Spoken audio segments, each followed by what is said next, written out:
nosso estudo hoje de manhã, obrigado, irmão, eu gostaria de aproveitar um pouco do meu conhecimento com a área de aviação. E fazer aplicações bíblicas a essa área.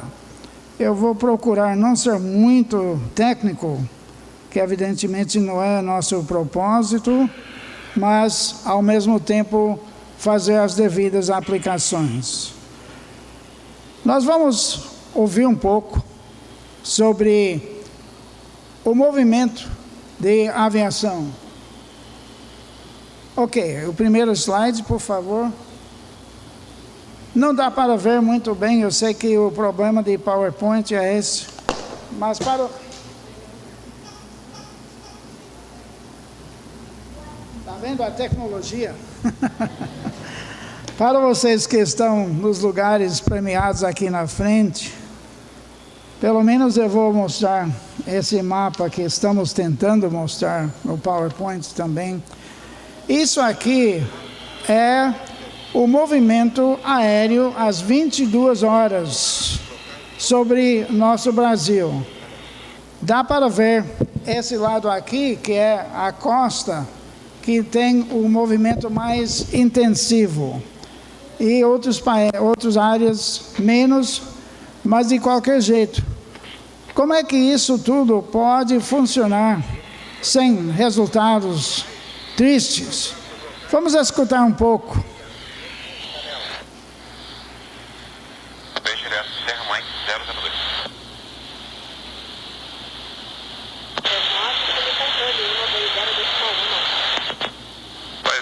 Obrigado, bom dia. Tem um bom ponto.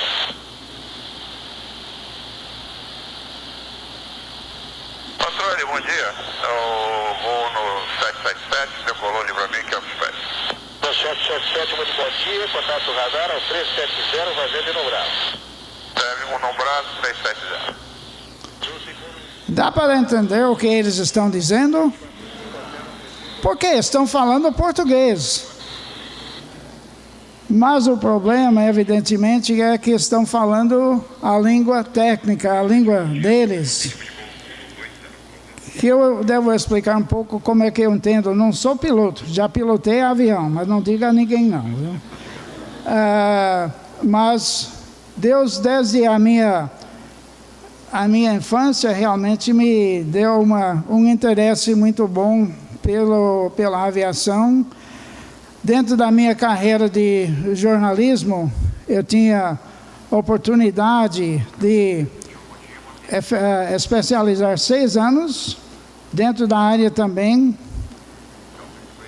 E interessante que Deus sempre colocou na minha vida pessoas ligadas com a aviação, pilotos, executivos de empresas aéreas, e coisas dessa natureza. Então, o interesse é que continua, embora seja mais somente um hobby hoje em dia. A nossa missão também tinha um avião aqui na Bahia durante vários anos. Eu tive a oportunidade uma vez de voar naquele avião até os Estados Unidos. Um avião, um teco-teco, não é? Um avião pequeno, mas o piloto me chamou como seu copiloto, dado o meu conhecimento da área e inclusive a possibilidade de falar no rádio às vezes e coisa tal.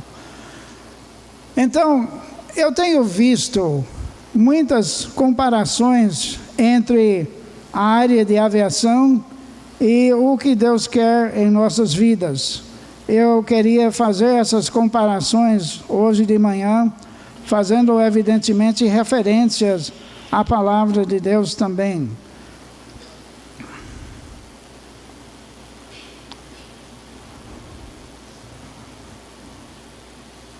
Ok, amém. Demorou, mas chegou. Então, queremos fazer referência primeiro a 1 Coríntios 2, 14 e 15. Ora, o homem natural não aceita as coisas do Espírito de Deus, porque lhes são loucura, e não pode entendê-las, porque elas se discernem espiritualmente. Porém, o homem espiritual julga todas as coisas, mas ele mesmo não é julgado por ninguém. Da mesma maneira em que uma pessoa pode pegar uma Bíblia e não entender quase nada, porque essa pessoa, sendo descrita pela Bíblia, é o homem natural, a pessoa que não está dentro do conhecimento, dentro do plano de Deus ainda. Não queremos que a pessoa descrente deixe de ler a Bíblia, mas tem que entender esse aspecto também, que a plenitude de compreensão vem quando nós passamos para esse lado, quando somos guiados pelo Espírito Santo, como o piloto ou o controlador de voo. Também eles fazem seus cursos. Eu não fiz curso, mas só escutando, ano após ano, deixando minha esposa maluca às vezes. Imagine isso em casa o dia todo, né? Mas ela chegou a entender uma parte também. Então, na vida espiritual, nós temos esta realidade, que precisamos da operação do Espírito Santo para que haja esta compreensão, este esclarecimento. E nós entendemos que Deus nos oferece isso, como o sistema de tráfego aéreo oferece a orientação, oferece a informação necessária para voar em plena segurança. Isso também existe nas nossas vidas.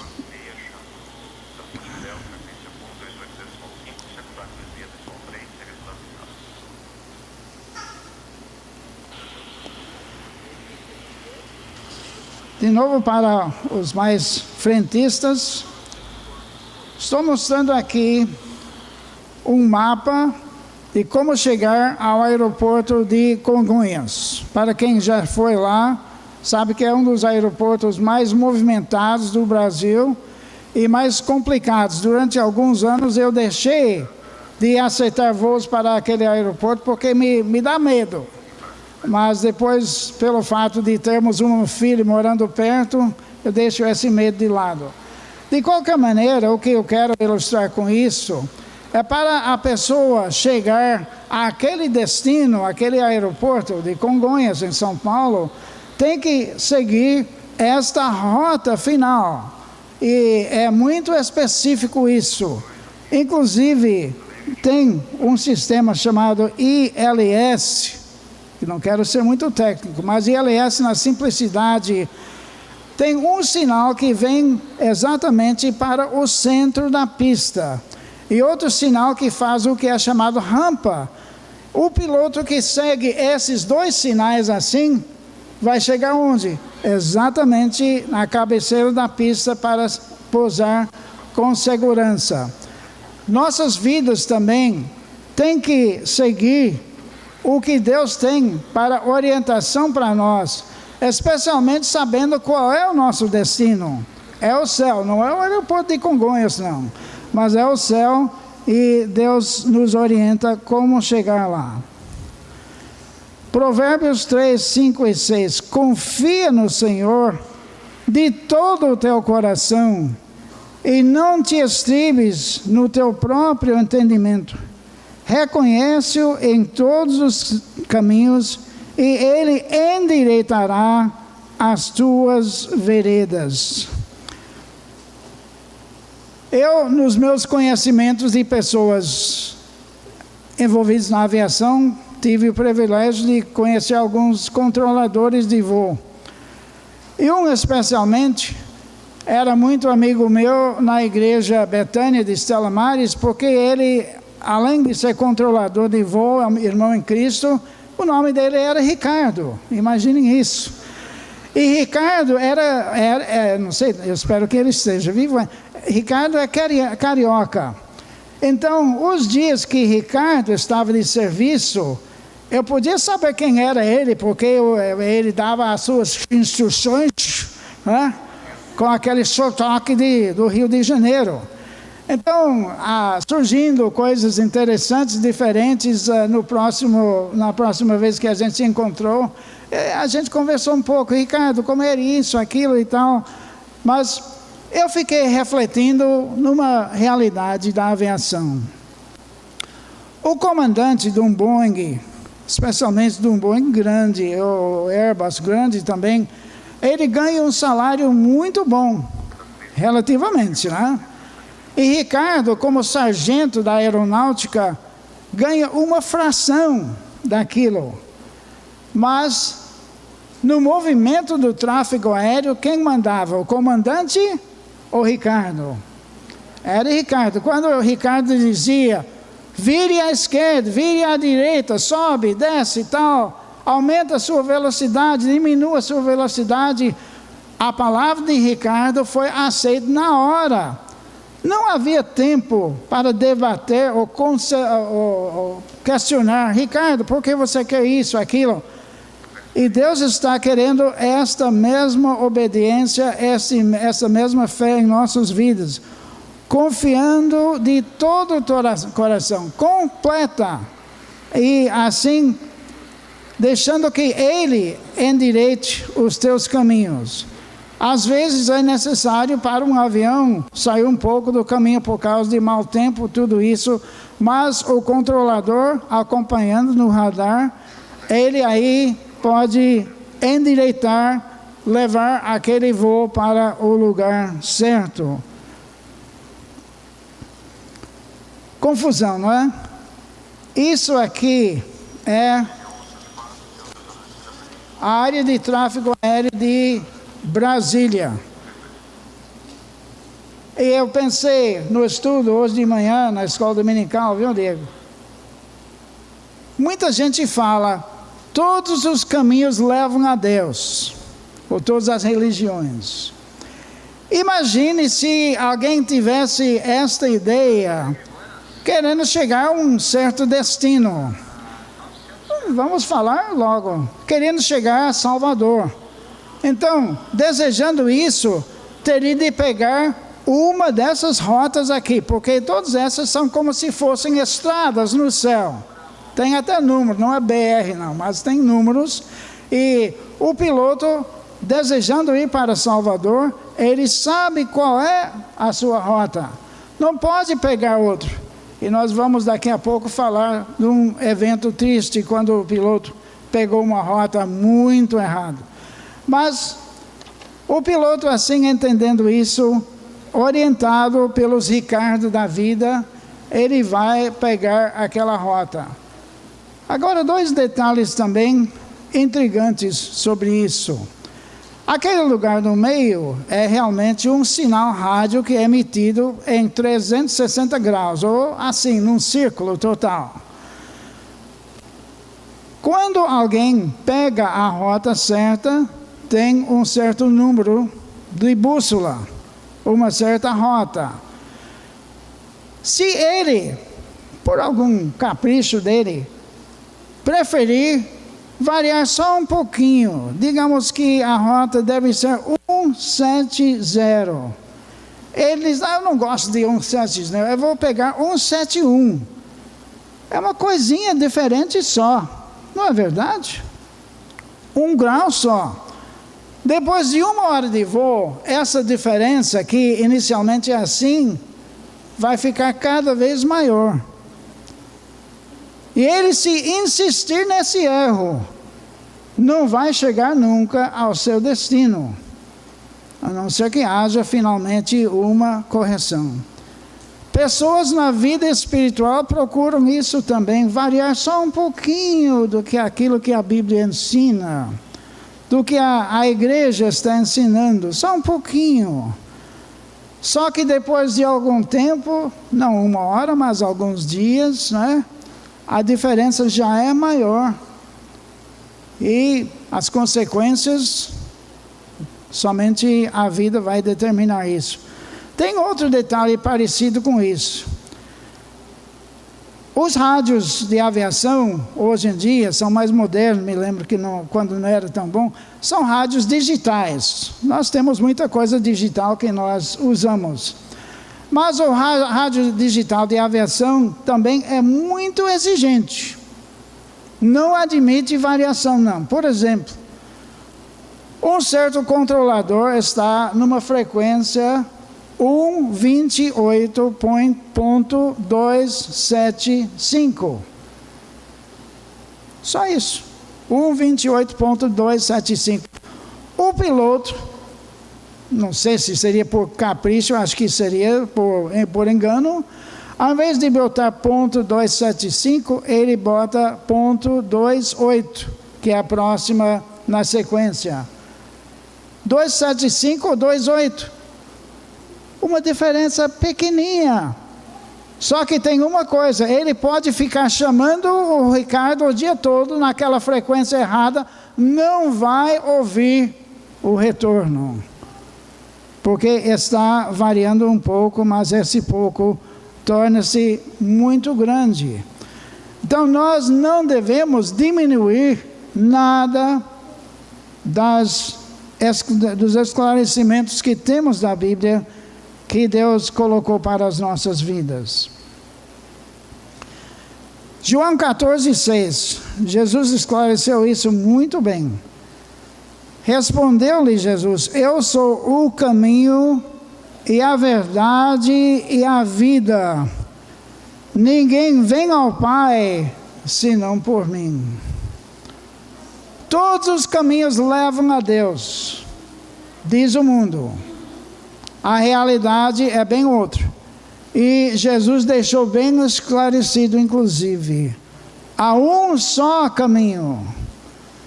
Como nós vimos naquela aproximação para o aeroporto de Congonhas, as pessoas vêm de os voos vêm de vários outros lugares, mas tem que chegar finalmente naquele caminho de aproximação. Evidentemente não pode desviar nem pela esquerda nem pela direita, porque vai errar a pista. Ou vai errar simplesmente o aeroporto. Nós temos palavras na Bíblia bem esclarecidas, como também os controladores passam palavras esclarecidas para os pilotos. Embora os leigos não entendam, mas quem precisa entender, entende. Nós precisamos entender e precisamos aplicar aquelas realidades em nossas vidas e nossa fidelidade de seguir a rota que Deus nos passou. Agora uma história muito triste. Isso vai alguns anos atrás. Num domingo de tarde, um voo da empresa aérea saudosa, empresa aérea Varig, decolou do aeroporto de Marabá com destino a Belém do Pará. Um voo que deveria levar uns 45 minutos por aí. Só que houve um erro que alguém pode achar pequeno, mas não era não. A rota de Marabá, aqui no meio, para Belém, seria justamente aqui, que é o rumo 024. 024. Isso, de novo, com aquilo da bússola, aquele círculo de 360 graus. O comandante, que estava encarregado com isso, ele ajustou o instrumento, o piloto automático, para aquela rota e só fez um pequeno erro. Ao invés de selecionar 024, ele botou 240. 024 é assim. 240 é assim. Só uma troca de números. Mas que resultado mais triste. O voo decolou. E seguindo a orientação do piloto automático, pegou o rumo 240, no sentido oeste, ao invés de 024, que seria no sentido norte. E o voo subiu a sua altitude reservado. E os pilotos, alguns dizem, nunca foi provado, mas alguns pelo menos dizem que eles estavam assistindo um jogo da seleção brasileira no rádio. Rádio comum que tem cabine de avião também. De qualquer maneira, ficaram distraídos. Um dos passageiros que tinha experiência nessa rota, evidentemente, os pilotos também, mas um dos passageiros chamou o comissário e disse: olha, eu acho que estamos na rota errada, eu não estou conhecendo nada aqui, porque eles estavam sobrevoando a selva amazônica, mas num lugar estranho para esse passageiro. E o comissário foi falar com o piloto: não, o que é que ele sabe disso? Eu sou comandante aqui, deixa isso. Não queria saber. Como as pessoas recebem também, às vezes, advertências e também não querem escutar o que as pessoas estão dizendo. 024-240. O avião foi voando, enfim, inclusive os pilotos, não sei, eles, para fingir que estava tudo bem, eles fizeram uma chamada para a Torre de Belém para pedir permissão para descer. Só que naquela altura já tinha escurecido, eles deveriam estar vendo as luzes de Belém e não estavam vendo nada. Mesmo assim, nada nas cabeças deles. Finalmente, como era inevitável, uma das turbinas pifou. Falta de combustível. Poucos minutos depois, outro. O avião só tinha duas. Aí então ele se tornou um grande planador. A verdade é essa: todo avião tem que ter uma capacidade de planar algum tempo. Ele não sai feito pedra só porque os motores param, não. Foi descendo aos poucos. Ele sem entender o que estava acontecendo. Finalmente o avião chegou ao topo das grandes árvores lá da selva, começou a bater, as duas asas partiram do avião. Graças a Deus não tinha fogo, porque não havia mais combustível para pegar fogo. Aí finalmente a fuselagem, a parte central do avião, parou em alguns galhos grandes e começou a descer feito o elevador, assim. Troc, finalmente bateu no chão. Algumas pessoas morreram com o choque, mas a maioria sobreviveu, eram 54 pessoas. Mas aí então os erros já cometidos foram multiplicados. O avião tinha um sinal que emitiu para dizer que tinha caído. Esse sinal foi recebido no central da Força Aérea em São José dos Campos, São Paulo. Era um domingo à noite. Só tinha de serviço um vigilante.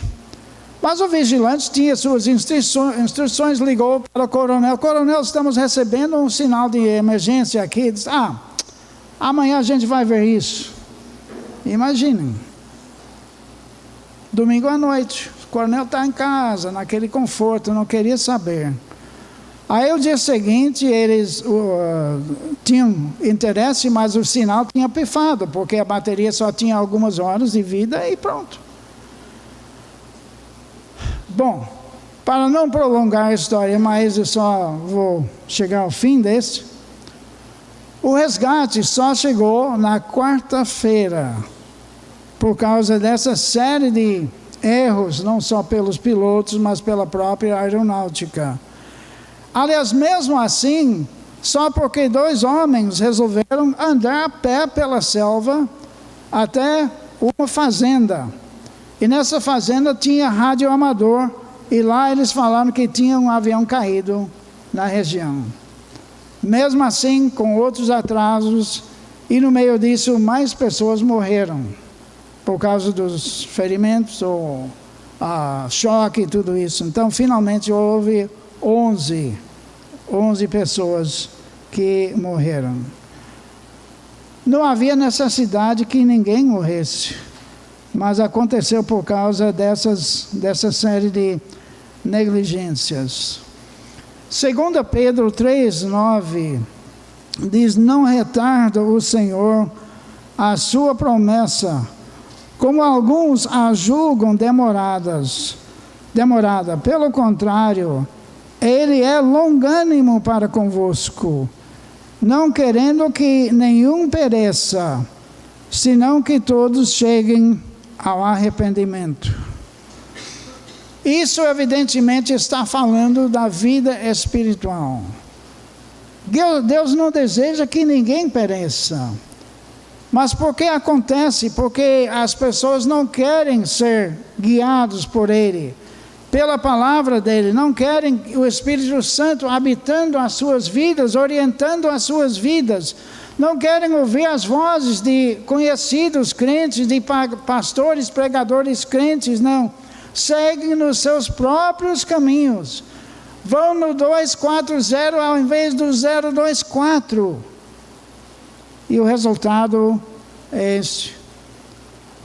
Ele é longânimo, sim. Dá várias oportunidades.